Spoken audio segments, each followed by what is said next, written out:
City న్యూస్కు స్వాగతం. YCP పాలనకు చరమగీతం పాడేందుకు ప్రజలందరూ సిద్ధంగా ఉన్నారని పెడన నియోజకవర్గ తెలుగుదేశం పార్టీ ఇన్ఛార్జి కాగిత కృష్ణప్రసాద్ అన్నారు.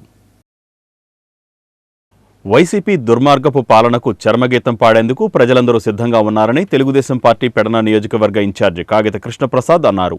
పెడన మండల పరిధిలోని నడుపూరు గ్రామంలో మండల తెలుగుదేశం పార్టీ ఆధ్వర్యంలో బాబు ష్యూరిటీ భవిష్యత్తు గ్యారంటీ కార్యక్రమం జరిగింది. ఈ కార్యక్రమంలో పాల్గొన్న నియోజకవర్గ ఇన్ఛార్జి కృష్ణప్రసాద్ ఇంటింటికి తిరుగుతూ వైసీపీ ప్రభుత్వ ప్రజా వ్యతిరేక విధానాలను వివరించారు. తెలుగుదేశం జనసేన ప్రభుత్వం అధికారంలోకి రాగానే ఇచ్చే సంక్షేమ పథకాలను వివరించారు. వైసీపీ ఎన్ని కుట్రలు కుతంత్రాలు చేసినా ప్రజలెవరూ నమ్మే పరిస్థితుల్లో లేరని తగిన గుణపాఠం చెప్పడానికి ఎదురుచూస్తున్నారన్నారు. కాగా కృష్ణప్రసాద్ సమక్షంలో నడుపూరు గ్రామంలోని 122 మంది తెలుగుదేశం పార్టీ తీర్థం పుచ్చుకున్నారు. ఈ కార్యక్రమంలో జెడ్పీటీసీ వెంకట నగేష్, నియోజకవర్గ పరిశీలకుడు సాదరబోయిన ఏడుకొండలు, మండల పార్టీ అధ్యక్ష కార్యదర్శులు చలపాటి ప్రసాద్, సీరం ప్రసాద్, జనసేన నియోజకవర్గం ఇన్ఛార్జి పంచకర్ల సురేష్, కార్యకర్తలు తదితరులు పాల్గొన్నారు.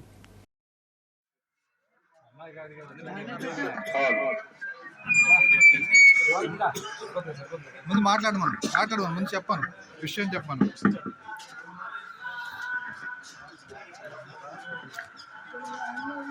ఈరోజు ఈ నడుపూరు గ్రామ పంచాయతీలో బాబు ష్యూరిటీ భవిష్యత్ కార్యక్రమంకి ఇచ్చేసిన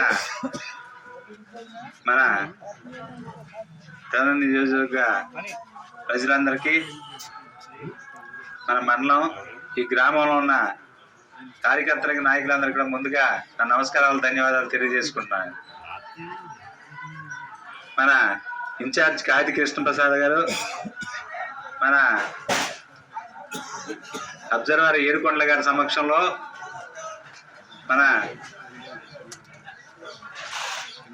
చంద్రబాబు గారు పెట్టిన మేనిఫెస్టోలోని అంశాలు బాగా నచ్చి ఈ పంచాయతీలోని ఎన్నో సంవత్సరాలుగా కాంగ్రెస్ కాలంలో ఉంటూ ఈరోజు మన పార్టీలో కాగిత వెంకట గారు తనయుడైన కాగిత కృష్ణప్రసాద్ గారి సమక్షంలో మన ఈ పార్టీలో తెలుగుదేశం పార్టీలోకి చేరడానికి ఇచ్చేసిన మన నడుపూరు గ్రామ సర్పంచి చీర్ల అనూష గారికి కండువా కప్పి పార్టీలోకి ఆహ్వానించవలసిందిగా ఇన్ఛార్జ్ గారిని కాగిత కృష్ణప్రసాద్ గారిని కోరడం జరుగుతుంది.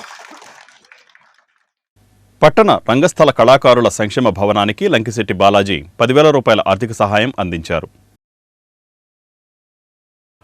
మచిలీపట్నం రంగస్థల కళాకారుల సంక్షేమ సంఘం ఆధ్వర్యంలో మాచవరం మార్కెట్ యార్డు పక్కన నిర్మిస్తున్న నూతన భవన నిర్మాణానికి న్యాయవాది సాహితీ మిత్రుల అధ్యక్షులు లంకిశెట్టి బాలాజీ, మాజీ కౌన్సిలర్ లంకిశెట్టి వనజ 10,116 రూపాయలు సంస్థ అధ్యక్షులు వేమూరి సూరిబాబుకు అందజేశారు. ఈ సందర్భంగా అధ్యక్షుడు సూరిబాబు మాట్లాడుతూ ఎందరో కళాకారులను సినీ రంగానికి బుల్లితెరకు అందించిన మచిలీపట్నంలో కళాకారుల సంక్షేమం కోసం ఒక భవన నిర్మాణాన్ని ఏర్పాటు చేయడం సంకల్పించినట్లు తెలియజేశారు. ఈ భవన నిర్మాణానికి అందరూ సహాయ సహకారాలు అందించాలని కోరారు. భవన నిర్మాణానికి లంకిశెట్టి బాలాజీ 10,116 రూపాయలు అందించడం పట్ల కృతజ్ఞతలు తెలిపారు. ఈ కార్యక్రమంలో వై పూర్ణచంద్రరావు, కోశాధికారి సుబ్రహ్మణ్యం, బహదూర్, రాజు తదితరులు పాల్గొన్నారు. మన మచిలీపట్నం కళలకు పుట్టినీళ్ళు. అటువంటి మచిలీపట్నంలో ఎందరో కళాకారులు పుట్టారు. బుల్లితెరలో సినీ రంగంలో ఎంతోమంది ఎదిగారు. కానీ కళాకారులకు సంక్షేమ సంఘం కోసం ఇక్కడ బిల్డింగ్ లేకపోవడం బాధాకరం. కానీ ఈ రోజున మచిలీపట్నం ఆచారంలో ఇక్కడున్న కళాకారులు, ఇతర పెద్దలందరూ కూడా కలిసి మచిలీపట్నంలో రంగస్థల కళాకారుల సంక్షేమ సంఘం పేరుతో ఒక బిల్డింగ్ ఏర్పాటు చేయాలని నిర్ణయం చేయడం జరిగింది. దానికి ఆల్రెడీ పునాదులకు కూడా బిల్డింగ్ నిర్మాణం పూర్తయింది. మన మచిలీపట్నం అభివృద్ధి కోసం, కళాకారుల సంక్షేమం కోసం ఒక మంచి ఉద్దేశంతో నిర్మిస్తున్న ఈ బిల్డింగ్కి ఈ రోజు నా వంతు సహాయంగా 10,116 నగదుని వారి పెద్దలకు అందజేశాను. అలాగే మచిలీపట్నం ఉన్న దాతలు, కళాకారులు, పెద్దలందరూ కూడా రాజకీయాలకు అతీతంగా ముందుకొచ్చి మన మచిలీపట్నం నిర్మాణం అవుతున్న మంచి బిల్డింగ్కి మీ వంతుగా చేయించవలసిందిగా కోరుతున్నాం. కళల్ని కళాకారులు ఎక్కడైతే ప్రోత్సహిస్తారో అక్కడ దేశం కానీ రాష్ట్రం కానీ సుభిక్షంగా ఉంటుందనేది చరిత్ర చెప్తుంది. అటువంటి కళాకారులు మరి నిర్మిస్తున్న ఈ బిల్డింగ్లో మనం కూడా భాగస్వామ్యం చెప్పి తెలియజేస్తూ కళాకారుల నిర్మాణానికి, ఈ బిల్డింగ్ నిర్మాణానికి బంధంలో ఉన్న రాజకీయ నాయకులందరూ కూడా మీరు కోట్లు ఖర్చు పెడతారు ఎలక్షన్ కోసం, ఇటువంటి బిల్డింగ్ నిర్మాణానికి మీ వంతుగా ఒక 5 లక్షలు 6 లక్షలు ఇవ్వండి, మంచి బిల్డింగ్ నిర్మాణంలో మీరు కూడా భాగస్వామ్యం కావాలని చెప్పి. మచిలీపట్నం రంగస్థల కళాకారుల సంక్షేమ సంఘం భవన నిర్మాణం మాచవరంలో జరుగుతుంది. ఈ విషయం తెలుసుకున్నటువంటి గౌరవనీయులు లాయర్ గారు శ్రీ లంగిశెట్టి బాలాజీ గారు పనిమాల మా రంగశాల కళాకారుల సంక్షేమ సంఘం సభ్యులకు ఫోన్ చేసి ఒకసారి మా ఆఫీస్కి రండి, మీకు నేను డొనేషన్ ఇస్తానని చెప్పి ఫోన్ చేయడం జరిగింది ఇవాళ మధ్యాహ్నం. ఈ పూట లాయర్ గారి దగ్గరికి రాగానే వెంటనే స్పందించి 10,116 రూపాయలు మా సంక్షేమ సంఘానికి భవన నిర్మాణం నిమిత్తం వారు సహాయ సహకారాలు అందించి ఉన్నారు. వారికి మా మచిలీపట్నం రంగస్థల కళాకారుల సంక్షేమ సంఘం తరఫున హృదయపూర్వకమైన ధన్యవాదాలు మరియు కృతజ్ఞతలు తెలియజేసుకుంటున్నాం. మచిలీపట్నం రంగస్థల కళాకారుల సంక్షేమ సంఘం నూతన భవన నిర్మాణం మన మాచవరం మార్కెట్ యార్డు పక్కన చింత చెట్టు రోడ్లో నిర్మాణం జరుగుతూ ఉన్నది. మరి దానికి ఈ రోజున దానిలో పెట్టినటువంటి ఫోటోలు చూసినంత మాత్రాన వెంటనే స్పందించి మన ప్రముఖ న్యాయవాది గారు శ్రీ లంగిశెట్టి బాలాజీ గారు వెంటనే మాకు ఫోన్ చేసి మీరు నిర్మాణం చేస్తున్నారు, నేను ఫోన్లో చూశాను కనుక వెంటనే నా దగ్గరికి రండి, నేను మరి చేయాలనుకున్నటువంటి సహాయం అందిస్తానని చెప్పి వారే స్వయంగా ఫోన్ చేయటం జరిగింది. వెంటనే ఈ పూట మేము వారి దగ్గరకు వచ్చాం. వచ్చిన వెంటనే ఎందుకు ఆలస్యం చేశారు చెప్పడానికైనా ఆయన మరి చెప్పటంలో మేము కూడా కొంచెం పొరపడటం జరిగింది. అంచేత వారు స్పందించి మరి మాకు ఇచ్చినటువంటి 10,116 రూపాయలు ఇప్పుడే మరి అందజేశారు, తీసుకున్నాము. అలాగే రాజకీయ నాయకులు, పట్టణ ప్రముఖులు, కళాకారులు, కళా పోషకులు మరి అందరూ కూడా స్పందించి మచిలీపట్నంలో ఎన్నో తరతరాలుగా కొన్ని ఏళ్లుగా ఎదురు చూస్తున్నటువంటి ఈ కళాభవన నిర్మాణం ఈనాటికి మరి కార్యరూపం దాల్చింది కనుక ప్రతి ఒక్కరూ ఈ కళాభవనానికి చేయూతనిచ్చి అందరూ భాగస్వాములు కావాలని మరీ కోరుకుంటూ మరి అందరికీ నమస్కారాలు తెలియజేసుకుంటూ మచిలీపట్నం ప్రభుత్వాసుపత్రిలో కొందరు యువకులు వీరంగం సృష్టించి ఒకరిపై ఒకరు దాడి చేసుకోవడం కలకలం సృష్టించింది. మచిలీపట్నం సర్వజన ప్రభుత్వాసుపత్రిలో కొంతమంది యువకులు మద్యం మత్తులో వీరంగం సృష్టించారు. ఒకరిపై ఒకరు కర్రలతో కొట్టుకున్నారు. గొడుగుపేటకు చెందిన కొంతమంది యువకుల మధ్య పాత కక్షల నేపథ్యంలో వివాదం జరగ్గా ఒకరికి గాయాలయ్యాయి. గాయపడ్డ యువకుడిని ప్రభుత్వాసుపత్రికి తరలించగా వేరే వర్గం కూడా ఆసుపత్రికి చేరుకొని అక్కడ కూడా ఒకరిపై ఒకరు దాడి చేసుకున్నారు. సమాచారం అందుకున్న పోలీసులు ఘటనాస్థలికి వచ్చి యువకులను అదుపులోకి తీసుకున్నారు. గతంలో కూడా ఈ ఇరు వర్గాలు ఆసుపత్రిలో ఘర్షణకు పాల్పడడం విశేషం. మెగా డిఎస్సి కావాలి, దగా డిఎస్సి వద్దు అంటూ డిఎస్సి అభ్యర్థులు అవనిగడ్డలో నిరసన కార్యక్రమం చేపట్టారు. మెగా డిఎస్సి కావాలి, దగా డిఎస్సి వద్దు అంటూ అవనిగడ్డలో డిఎస్సి అభ్యర్థులు నిరసన కార్యక్రమం చేపట్టారు. తెలుగుదేశం పార్టీ అవనిగడ్డ నియోజకవర్గ ఇన్ఛార్జి మండలి బుద్ధప్రసాద్, జిల్లా తెలుగు యువత అధ్యక్షులు దండమూడి చౌదరిల ఆధ్వర్యంలో అవనిగడ్డ గాంధీ క్షేత్రంలో దగాపడ్డ బీఈడీ, డైట్ అభ్యర్థులకు అండగా ఏర్పాటు చేసిన నిరసన కార్యక్రమంలో వందలాది మంది డిఎస్సి అభ్యర్థులు పాల్గొన్నారు. ఈ కార్యక్రమంలో జనసేన నాయకులు, తెలుగుదేశం పార్టీ నాయకులు పెద్ద ఎత్తున పాల్గొన్నారు. మీరందరూ చదువుకుని ఈరోజు ఇంతవరకు వచ్చి ఈరోజు జగన్మోహన్ రెడ్డి గారు చూపించిన విధానం ఎలా ఉందో మీరందరూ కూడా చూశారు. చాలా దురదృష్టకరం. మెగా డిఎస్సి ఇస్తాం అని ఎన్నికల ముందు నుంచి ఈ రోజు వరకు కూడా మాటలు చెప్తూ గతంలో 23,000 పోస్టులు ఉన్నాయని అంటున్నారు, కానీ వాస్తవానికి 50,892 పోస్టులు ఉన్నాయని చెప్పి చెప్తున్నారు కేంద్ర ప్రభుత్వం.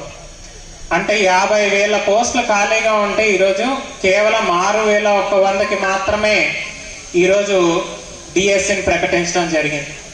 అది కూడా ఒక 6 జిల్లాలకి ఇంతవరకు ఒకటి కూడా పోస్టులు లేకుండా 6 జిల్లాల్లో 0 పోస్టులతో రిలీజ్ చేయటం అంటే ఇంతకన్నా దురదృష్టకరం మరొకటి లేదు. 50,000 పోస్టులు ఉంటే కేవలం 6,000 ఇచ్చి ఈరోజు మేము కూడా డిఎస్సి ఇచ్చాం అని చెప్పుకుంటానికి తప్ప ఈరోజు జగన్మోహన్ రెడ్డి గారికి మరొక ఆలోచన లేదు.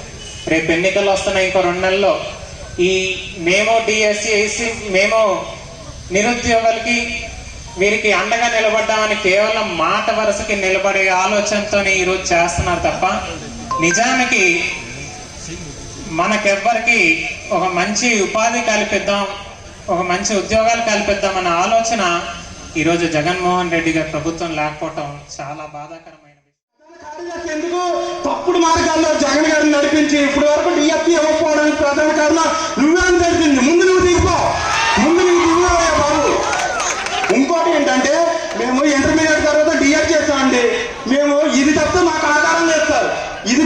డిఆర్డీ చేసిన వాళ్ళకి మన సచివాలయంలో పోస్టులు వచ్చిందండి. ఒక్క డిఆర్డీ చేసిన వాడికి అవకాశం ఉందా? లేదు. మరి ఎందుకు ఇంకా మా జీవితాలు 6 లక్షల మంది ఎప్పటికైనా ఉపాధ్యాయుడు అవుతామనే చేస్తాం. ఉపాధ్యాయుడు అయ్యిందే ఈ దేశం ఆనేలేదు. మేము ఉపాధ్యాయుడు అవడానికే పుట్టాం. మాకు ఇంకా ఏమీ చేత కాదు. మాకు ఇంకేమీ చేత కాదు. ఇంకోటి ఏంటంటే మెగా డిఎస్సి అనేది ఆయన అలవాటు చేస్తారు. వచ్చినంటే మెగా డిఎస్సి ఇస్తున్నారు. ఇప్పుడు వరకు 5 సంవత్సరాలు అవుతుందండి. మా తల్లిదండ్రులకి మేము ఏమేమి సమాచారం చెప్పాలి? ఇంటికి వెళ్తే బతకలేకపోతున్నాం, అసలు నడవలేకపోతున్నాం వీధిలో. ఎందుకంటే ఏంటో బాబు టీచర్ అయ్యామంటున్నారు. ఇంకా అవ్వలేదు. నువ్వు జాబ్ తీస్తేనే కదా మేము జాబ్ కట్టేది. నువ్వు జాబ్ తీయాలి కదా. ఎవడైనా బాబు ఎప్పటి నుంచి జగన్మోహన్ రెడ్డి నిరుద్యోగం నుంచి ఈ రోజు ఇక్కడ ఉన్నటువంటి చిన్నపాటి ఆవరగట్ల ధర్నానే కాదు, రాష్ట్ర వ్యాప్తంగా నిరుద్యోగులు కలిసాం. రాష్ట్ర వ్యాప్తంగా నిరుద్యోగులు కలుపుతా ఉన్నాం. చెప్తా ఉన్నారు, ఇంతకు ముందు ఉన్నటువంటి యువగలం శిరమెత్తితే, నవతరం గలమెత్తితే లోకమే మారిపోదా, చీకటే మోసపోదా అని చెప్పాడు. ఆ పద్ధతుల్లో నిరుద్యోగులం ప్రతి గడప గడపకి వెళ్తాం. రాబోయే ఎలక్షన్స్ లో మాకు చేసిన అన్యాయాన్ని, మాకు చేసిన అక్రమాలని, మాకు చేసినటువంటి దగాని ప్రతి ప్రజలకి, ప్రతి పౌరులకి ఈ రాష్ట్రంలో ప్రతి గడప గడపకి తిరిగి చెప్తాం. ఖచ్చితంగా 2024 ఎలక్షన్ లో ఎక్కడ మీద కూడా ఈ రోజు విజయవాడ నుంచి వస్తా ఉన్న మామిడిగడ్డికి ఎక్కడ చూసినా సిద్ధం అని చేస్తా ఉన్నాడు. మరి నువ్వు సిద్ధం 175 నియోజకవర్గాల్లో గెలవడానికి సిద్ధమవుతుంటాం.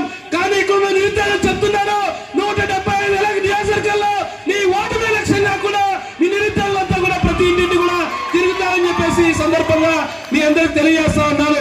మిత్రులారా, అంతేకాదు ఈ రోజు 6,000 కొంత టీచర్ పోస్ట్ అని చెప్పేసి అన్ని కూడా బత్సా సత్యనారాయణ గారు చెప్తున్నారు. మరి మీ ఎంపీనే కదా 2022 సంవత్సరంలో పార్లమెంటు సాక్షి అడిగితే రాష్ట్ర వ్యాప్తంగా ఖాళీలు ఎన్నున్నాయి అయితే 51,700 టీచర్ పోస్టులు ఖాళీగా ఉన్నాయని పార్లమెంటు సాక్షిగా చెప్పారు. అదే అసెంబ్లీ సాక్షిగా 23,000 టీచర్ పోస్టులు ఖాళీగా ఉన్నాయని చెప్పేసి ఇక్కడ పెడన పురపాలక సంఘ అభివృద్ధికి ప్రతి ఒక్కరూ కృషి చేయాలని వైసీపీ సీనియర్ నాయకుడు కటకం ప్రసాద్ అన్నారు. పెడన పురపాలక సంఘ అభివృద్ధికి ప్రతి ఒక్కరూ సహకరించాలని వైఎస్ఆర్ కాంగ్రెస్ పార్టీ సీనియర్ నాయకుడు కౌన్సిలర్ కటకం ప్రసాద్ అన్నారు. పెడన పట్టణంలోని హెడ్ వాటర్ వర్క్స్లో జేసీబీతో జంగిల్ క్లియరెన్స్ పనులను మరియు హెడ్ వాటర్ నందు పట్టణ ప్రజలకు తాగునీరు సరఫరా చేసే మోటార్లను ఆయన పరిశీలించారు. ఈ సందర్భంగా కటకం ప్రసాద్ మాట్లాడుతూ వేసవికాలం తాగునీటి ఎద్దడి లేకుండా అన్ని చర్యలు తీసుకుంటున్నట్లు తెలిపారు. అవనిగడ్డ వైఎస్ఆర్సీపీ సమన్వయకర్తగా సింహాద్రి రామ్చరణ్ వ్యవహరిస్తారని డాక్టర్ సింహాద్రి చంద్రశేఖరరావు తెలిపారు.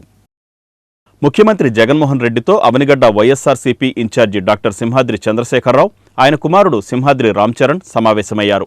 సమావేశం అనంతరం అవనిగడ్డ వైఎస్ఆర్సీపీ ఇన్ఛార్జి డాక్టర్ సింహాద్రి చంద్రశేఖరరావు మీడియాతో మాట్లాడుతూ తనను అవనిగడ్డ నియోజకవర్గ వైఎస్ఆర్సీపీ సమన్వయకర్తగా నియమించినందుకు సీఎంకి ప్రత్యేక కృతజ్ఞతలు తెలిపామన్నారు. కానీ వయసు రీత్యా తన కుమారుడైన సింహాద్రి రామ్చరణ్కు నియోజకవర్గ ఇన్ఛార్జి బాధ్యతలు అప్పగించడం జరిగిందని ఆయన తెలిపారు.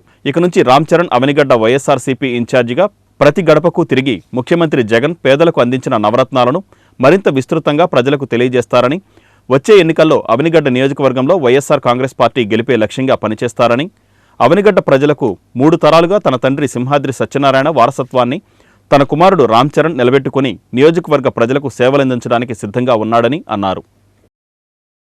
పట్టణంలోని పలు స్వచ్ఛంద సంస్థలకు స్టార్ గ్రూప్స్ నిత్యావసరాలను వితరణగా అందజేశారు. 75వ గణతంత్ర దినోత్సవాన్ని పురస్కరించుకుని స్టార్ గ్రూప్స్లోని విద్యార్థులు పేద ప్రజలకు సహాయాన్ని అందజేయాలని నిర్ణయం తీసుకోవడంతో విద్యార్థులందరూ కలిసి నిత్యావసర సరుకులను సేకరించారు. ఈ విధంగా సేకరించిన 2,200 కిలోల బియ్యం, 225 లీటర్ల ఆయిల్, 180 కిలోల కందిపప్పును పట్టణంలోని వివిధ స్వచ్ఛంద సంస్థల ప్రతినిధులకు స్టార్ గ్రూప్స్ యాజమాన్యం విద్యార్థులతో కలిసి అందజేశారు. ఈ సందర్భంగా విద్యార్థులు మాట్లాడుతూ తమ వంతుగా పేదలకు సహాయం చేయడం సంతోషంగా ఉందని, తమలో ఈ సేవాభావం నెలకొల్పిన ఉపాధ్యాయులకు వారు కృతజ్ఞతలు తెలిపారు. విద్యార్థులలో చదువుతో పాటు సేవాభావాన్ని పెంపొందించడం ఎంతో అవసరమని, స్వార్థ ప్రయోజనాలే కాకుండా తోటివారికి సహాయం చేయడం వలన విద్యార్థులలో సమాజం పట్ల బాధ్యత పెరగడమే కాక అందరినీ సమానంగా చూసే వ్యక్తిత్వం అలవరుతుందని స్టార్ కళాశాల డైరెక్టర్ శ్రీరామ్ తెలియజేశారు. తమ స్టార్ గ్రూప్స్ ద్వారా ఈ విధమైన సేవా కార్యక్రమాలు ఎన్నో నిర్వహించడం జరుగుతుందని, వీటికి సహకరిస్తున్న విద్యార్థుల తల్లిదండ్రులకు ఆయన కృతజ్ఞతలు తెలిపారు. ఈ కార్యక్రమంలో స్టార్ గ్రూప్స్ ప్రతినిధులు అయ్యప్పస్వామి, ఆదిత్య, పలువురు ఉపాధ్యాయులు, సేవా సంస్థల ప్రతినిధులు పాల్గొన్నారు. రిపబ్లిక్ డే సందర్భంగా రైస్ డ్రైవ్ అనేది స్టార్ గ్రూప్స్ అధినేత శ్రీరామ్ గారి పిలుపు మేరన విద్యార్థులకు చదువుతో పాటు సమాజంపై అవగాహన కల్పిస్తూ అలాగే సేవాభావాలని లక్ష్యాలని ముందుగా అలవాటు చేయాలనే ఉద్దేశంతో ఈ సోషల్ రెస్పాన్సిబిలిటీ పెంపించే విధంగా ఈ రైస్ డ్రైవ్ కండక్ట్ చేయడం జరిగింది. ఈరోజు ఆ రైస్ డ్రైవ్ అనేది స్టార్ కాలేజీ తరపు నుంచి, అలాగే సన్ స్టార్ స్కూల్ తరపు నుంచి, స్టార్ డిగ్రీ కాలేజ్ తరపు నుంచి, అలాగే స్టార్ అకాడమీ తరపు నుంచి మా పూర్వ విద్యార్థులు అందరి సహకారంతో, మా తల్లిదండ్రుల సహకారంతో, అలాగే మా స్టూడెంట్స్, మా ఫ్రెండ్ సర్కిల్ అందరి సహకారంతో ఈ కార్యక్రమాన్ని కండక్ట్ చేయడం జరిగింది. మేము అనుకున్న దానికన్నా చాలా గొప్పగా ఈ కార్యక్రమం అనేది ఈరోజు జరగటం మాకు చాలా ఆనందంగా ఉంది. ఈ కార్యక్రమానికి మన కృష్ణా జిల్లా ఆర్డీఓ అయినటువంటి వాణి గారిని చీఫ్ గెస్ట్గా రమ్మనటం, అలాగే ఆ వాణి గారు ఆర్డీఓ వాణి గారి చేతుల మీదుగా ఈరోజు మచిలీపట్నంలో సహాయ ఫౌండేషన్ అనే ఒక మంచి సేవా కార్యక్రమంగా సేవా క్యాంటీన్ని ఏర్పాటు చేయటం, ఆ సేవా కార్యక్రమంలో పేదలకి వాళ్ళు రోజు. అందరికీ నమస్కారం అండి. ఇవాళ స్టార్ విద్యా సంస్థలు కండక్ట్ చేసిన ఈ rice drive for republic day programme సక్సెస్ఫుల్గా కంప్లీట్ అయ్యింది. స్టార్ విద్యా సంస్థలందరూ రైస్ 2172 kgs ఆఫ్ రైస్, ఇంకా 225 లీటర్స్ ఆఫ్ ఆయిల్, ఇంకా 108 kgs ఆఫ్ దాల్ని మేము కలెక్ట్ చేశాము. ఇదంతా ఇనిషియేట్ శ్రీరామ్ సార్ ఇంకా స్వామి సార్ ఆదేశం మేరకు, మా డైరెక్టర్స్ ఆదేశం మేరకు ఇది ఇవాళ ఇంత చక్కగా కంప్లీట్ చేసుకొని దీనికి కృషి చేసిన స్టూడెంట్స్ ఇంకా పేరెంట్స్ అందరికీ మేము థ్యాంక్ యూ చెప్పుకుంటూ, ఈ కలెక్ట్ చేసిందంతా పేదలకి అట్లానే మా నుంచి మంచిగా ఇది డిస్ట్రిబ్యూట్ అవ్వడానికి, ఇంకా చక్కగా అది వాడటానికి వాడాలని మేము కోరుకుంటున్నాము. మేమందరం చక్కగా ఇది కలెక్ట్ చేయడానికి అందరూ చాలా యాక్టివ్గా పార్టిసిపేట్ చేసి స్టార్ కాలేజ్ క్యాంపస్, అలానే స్కూల్ క్యాంపస్, అలానే డిగ్రీ క్యాంపస్ అందరం యాక్టివ్గా పార్టిసిపేట్ చేసి ఇదంతా కలెక్ట్ చేసి. కృష్ణా జిల్లా కాంగ్రెస్ పార్టీ నూతన కమిటీని జిల్లా అధ్యక్షుడు వింతా సంజీవరెడ్డి ప్రకటించారు. కృష్ణా జిల్లా కాంగ్రెస్ పార్టీ నూతన కమిటీని జిల్లా అధ్యక్షుడు ప్రకటించి వారికి నియామక పత్రాలను అందజేశారు. ఈ సందర్భంగా ఆయన మాట్లాడుతూ పాత కొత్త అభ్యర్థులతో ఈ నూతన కమిటీని రూపొందించడం జరిగిందని, పదవులు పొందిన వారు అందరూ కాంగ్రెస్ పార్టీ బలోపేతానికి కృషి చేయాలని ఆయన సూచించారు. పీసీసీ అధ్యక్షురాలుగా వైఎస్ షర్మిలారెడ్డి బాధ్యతలు చేపట్టిన నాటి నుండి కాంగ్రెస్ పార్టీలో నూతన ఉత్తేజం వచ్చిందని ఆయన పేర్కొన్నారు. గత 10 సంవత్సరాలుగా కేంద్ర ప్రభుత్వం ఆంధ్రప్రదేశ్కు ప్రత్యేక హోదా ఇవ్వకుండా మోసం చేసిందని, కనీసం రాష్ట్రంలో అధికారంలో ఉన్న పార్టీ కూడా కేంద్ర ప్రభుత్వాన్ని తమకు రావలసిన హక్కుల గురించి ప్రశ్నించకపోవడం శోచనీయమన్నారు. రానున్న కాలంలో కేంద్రంలో కాంగ్రెస్ పార్టీ అధికారంలోకి రాగానే రాష్ట్రానికి రావలసిన అన్ని హక్కులు సాధించడం జరుగుతుందని ఆయన పేర్కొన్నారు. అధికారంలో ఉన్న వైసీపీ పార్టీ రాష్ట్ర హక్కులపై పోరాటం చేయకపోగా ఆ హక్కుల సాధన కొరకు ఢిల్లీ స్థాయిలో పోరాటం చేస్తున్న షర్మిలపై విమర్శలు చేయడాన్ని ఆయన తీవ్రంగా ఖండించారు. కాంగ్రెస్ పార్టీలో కష్టపడి పనిచేసిన ప్రతి ఒక్కరికి తగిన గుర్తింపు ఉంటుందని, పదవులు పొందిన వారందరూ పార్టీ అధికారంలోకి వచ్చే విధంగా కృషి చేయాలన్నారు. సెంట్రల్ అధికారంలోకి వచ్చిన నాటి నుంచి ఈ రోజు వరకు ఈ రాష్ట్రంలో 2 ప్రభుత్వాలు మారినా ఆంధ్రప్రదేశ్ను అసలు పట్టించుకోకుండా, ఆంధ్రప్రదేశ్కు రావాల్సినటువంటి రాజ్యాంగబద్ధంగా రావాల్సినటువంటి హక్కులను కూడా ఏమీ ఇవ్వకుండా, ప్రత్యేక హోదా 15 సంవత్సరాలు ఇస్తామని చెప్పినటువంటి మోడీ గారు, వెంకయ్య నాయుడు గారు అందరూ కూడా ఈ రాష్ట్ర ప్రజలను మోసం చేశారు. ప్రత్యేక హోదా వచ్చి ఉంటే మన రాష్ట్రంలో ఈ 10 సంవత్సరాల్లో కొన్ని లక్షల మంది యువతకు ఉద్యోగాలు వచ్చి ఉండేవి, రాష్ట్రం ఎంతో అభివృద్ధి చెందేది, పరిశ్రమలు వచ్చాయి, పారిశ్రామికంగా అభివృద్ధి చెందేది. అది కూడా జరగల. పోనీ కనీసం ప్యాకేజీ అన్నాడు చంద్రబాబు నాయుడు, ఆ ప్యాకేజీని కూడా చంద్రబాబు నాయుడు గారు తీసుకురాలేకపోయారు. ఆ తర్వాత వచ్చినటువంటి జగన్మోహన్ రెడ్డి 25 పార్లమెంట్ సీట్లు నాకు ఇవ్వండి, మెడలు వంచి నేను ప్రత్యేక హోదా తీసుకొస్తామని రాష్ట్రానికి సంజీవిని అని చెప్పాడు. 35 మంది ఎంపీలను ఇచ్చినా కూడా అతను కూడా ఏం చేయలేకపోయాడు. 5 సంవత్సరాలు అబద్ధాలు చెప్పి మళ్ళా ప్రజల ముందుకు వచ్చి ఓట్లు అడిగేటువంటి పరిస్థితి ఉంది. కాబట్టి అన్నింటినీ దృష్టిలో పెట్టుకుని కాంగ్రెస్ మాత్రమే ఢిల్లీలో, ఇటు రాష్ట్రంలో కాంగ్రెస్ అధికారంలోకి వచ్చినప్పుడు మాత్రమే ఇవన్నీ సాధ్యం అవుతాయనే ఉద్దేశంతో రాహుల్ గాంధీ గారు పలుమార్లు ఆంధ్రప్రదేశ్కి వచ్చినప్పుడు ఢిల్లీలో కూడా ఆయన నిక్కచ్చిగా చెప్పారు, జగన్మోహన్ రెడ్డి సీఎం అయినా, చంద్రబాబు సీఎం అయినా, లేదు మా పార్టీ సీఎం అయినా సరే ఖచ్చితంగా ప్రత్యేక హోదా ఇస్తాం, ఆంధ్రప్రదేశ్ విభజన హామీలన్నీ అమలు చేస్తాం. సెయింట్ ఫ్రాన్సిస్ స్కూల్ నందు ఏర్పాటు చేసిన సైన్స్ ఎక్స్పోను డివైఈఓ సుబ్బారావు ప్రారంభించారు. విద్యార్థులలో శాస్త్ర సాంకేతికతతో ఎదుగుదలకు సైన్స్ ఎగ్జిబిషన్లు ఎంతగానో దోహదపడతాయని డివైఈఓ సుబ్బారావు తెలిపారు. స్థానిక సెయింట్ ఫ్రాన్సిస్ స్కూల్ నందు ఏర్పాటు చేసిన సైన్స్ ఎక్స్పో ఆయన ప్రారంభించారు. నేటి ప్రపంచం శాస్త్ర సాంకేతిక రంగంలో దూసుకుపోతోందని, దానికి అనుగుణంగా విద్యార్థులు తగిన తర్ఫీదు పొందవలసిన అవసరం ఎంతో ఉందని ఆయన పేర్కొన్నారు.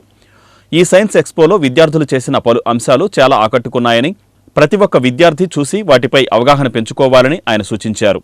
కేంద్ర రాష్ట్ర ప్రభుత్వాలు కూడా సాంకేతిక రంగంలో అభివృద్ధి చెంది మెలకువలు నేర్చుకోవడానికి అనేక రకాల చేయూతని అందిస్తుందని, విద్యార్థులందరూ వాటిని సద్వినియోగం చేసుకోవాలని ఆయన కోరారు.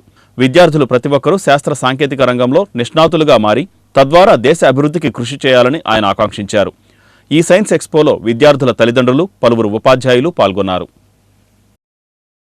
ఫస్ట్ టు 8th క్లాస్ పిల్లలచే 9th క్లాస్ చిన్నారులతో మరి సైన్స్ ఎగ్జిబిషన్ ఏర్పాటు చేయడం జరిగింది. ప్రాజెక్ట్స్ నేను పరిశీలించాను. మరి చిన్నపిల్లలు చాలా చక్కగా మరి ప్రాజెక్ట్స్ గురించి వాళ్ళు ఎగ్జిబిట్ చేస్తున్న ప్రాజెక్ట్స్ గురించి చాలా చక్కగా వివరిస్తున్నారు. మరి ఇది చాలా మన ఇవాళ విద్యా వ్యవస్థలో ఈ సైన్స్ మీద అవగాహన అనేది ఇటువంటి ఎగ్జిబిషన్స్ పిల్లలతో ఏర్పాటు చేస్తే మరి సైన్స్ మీద అవగాహన ఏర్పడి మరి ఈ పిల్లలే రేపు భవిష్యత్తు శాస్త్రవేత్తలుగా ఎదుగుతారు. కాబట్టి వాళ్ళకి ఇది మంచి అవకాశం. మరి సైన్స్లో ఈ ఎగ్జిబిషన్స్ ఇలాంటి ఏర్పాటు చేసి మరి వాళ్ళలో సైన్స్ మీద అవగాహన కల్పించడం అనేది చాలా అభినందించదగ్గ విషయం. ఈ సందర్భంగా మరి Saint Francis English medium high school యాజమాన్యాన్ని, పాఠశాల కరస్పాండెంట్ గారిని, అలాగే హెడ్ మిస్ట్రెస్ గారిని, సిబ్బందిని అందరినీ కూడా హృదయపూర్వకంగా అభినందనలు తెలియజేస్తున్నాను. మరి మేమైతే లాస్ట్ మంత్ మరి మండల్ లెవెల్, డిస్ట్రిక్ట్ లెవెల్లో కూడా సైన్స్ ఎగ్జిబిషన్ ఏర్పాటు చేశాము. డిస్ట్రిక్ట్ లెవెల్లో మన ఉయ్యూరులో 2024 this helped the students to create a scientific awareness in the students and they develop their critical thinking. This also helped the students to learn by doing. So this is helping them to learn the science in a very easy way. So this also help the students to more and more think about scientific innovations and innovative ideas and to experiment their ideas into reality. So we hope our students are like a budding scientist of St. Francis. I congratulate and motivate all the parents who helped them to do these projects and all the teachers who helped behind them and for this today's success of today's Science Expo. So we thank each one of you and all heartedly. ఈ వార్తలు ఇంతటితో సమాప్తం. నమస్కారం.